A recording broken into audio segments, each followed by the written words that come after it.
नमस्कार मंडळी आणि पुन्हा एकदा माझ्या चॅनलमध्ये तुमचं स्वागत आहे. आता रोज रोज हॅलो गाईज म्हणून मला कंटाळा आला, म्हणून आज मंडळी म्हटलं. तर कसं वाटतंय मंडळी म्हटल्यानंतर? मंडळी म्हणू की गाईज म्हणू ते समजत नाही का. तुम्हाला काय आवडेल सांगा. आणि मी आता आवरते, ऑफिसला जायचं आहे. टिफिन बनवून झालेलं आहे, म्हणजे स्वयंपाक बनवून झालेला आहे. टिफिन भरला मी, आता नाश्ता करायचा आणि आवरायचं आणि जायचं. हॅलो गाईज, तर मी ऑफिसवरून आलेले आहे. आज ऑफिसमध्ये मीटिंग होती, त्याच्यामुळं खूप लेट झाला आज मला. आले ॲज युजल, आम्ही चहा पिलो आणि आज गार्डन बंद झालेलं आहे. गार्डनचा टाईम 8च आहे.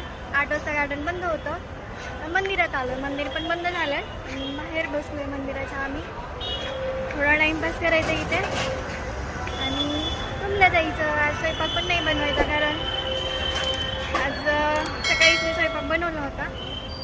तर आता जायचं जेवायचं. गाईज आता मंदिर झालं, आम्ही आलोय आता मंडईमध्ये, कारण रोज स्वयंपाक बनवायसाठी रोज भाजीपाला पण घ्यावा लागतो.